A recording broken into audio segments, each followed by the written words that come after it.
পশ্চিম মেদিনীপুরের বেলদায় উদ্বোধন হলো বহু প্রতীক্ষিত বেলদা প্রেস কর্নার। প্রয়াত সাংবাদিক বৃন্দাবন দাস অধিকারীর স্বপ্নকে বাস্তব রূপ দিতে উদ্যোগ নেন নারায়ণগড়ের বিধায়ক রমাপ্রসাদ গিরি। উদ্বোধনী অনুষ্ঠানে বিধায়ক জানান, সাংবাদিকদের নিরপেক্ষ সংবাদ পরিবেশনের পাশাপাশি তাদের পাশে থাকার আশ্বাস দেয় এবং ভবিষ্যতে স্থায়ী প্রেস ভবন গড়ার উদ্যোগের কথাও বলেন। নির্বাচনে যে যার হাউসের মতো করেই তারা চলেছেন। আমরা কিন্তু সেরকম কারোর সঙ্গে খারাপ ব্যবহার করি। আমি সবাইকে অনুরোধ করবো, আপনাদের পরবর্তী পথ চলা আপনাদের মতো করুন, নিরপেক্ষ করুন। কোথাও আমাদের ভুল থাকলে নিশ্চয়ই গঠনমূলক সমালোচনা করুন। সরকার প্রথম এসছে, একটা 49 বছর পর কেন্দ্রীয় রাজ্যে একটি সরকার এসছে এবং সবথেকে বড় কথা, আমাদের সরকার কিন্তু আপনাদের সাংবাদিকদের যারা বয়স্ক আছেন, বয়স্ক সাংবাদিকদের জন্য 5,000 টাকা যে অনুদান চালু করেছে, সেটা কিন্তু অনেক দিন ছিল না এবং টাকাটাও যথেষ্ট ভালো।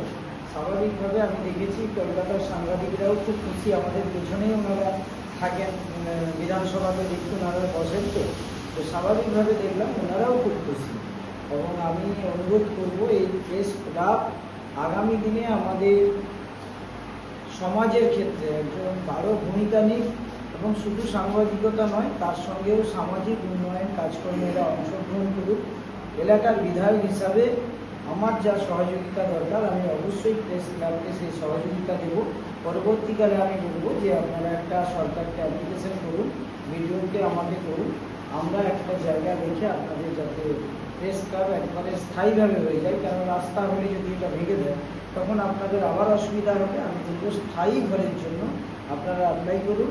আমার জেলা পরিষদ থেকে আমি কালকে কথা বলেছি, জেলা পরিষদের ঘরও বিতরণ হবে খুব শীঘ্রই। এতদিন যেটা প্রায় দীর্ঘ 10 বছর মানে ফেলে রেখেছিল, সেটাও বিতরণ হবে।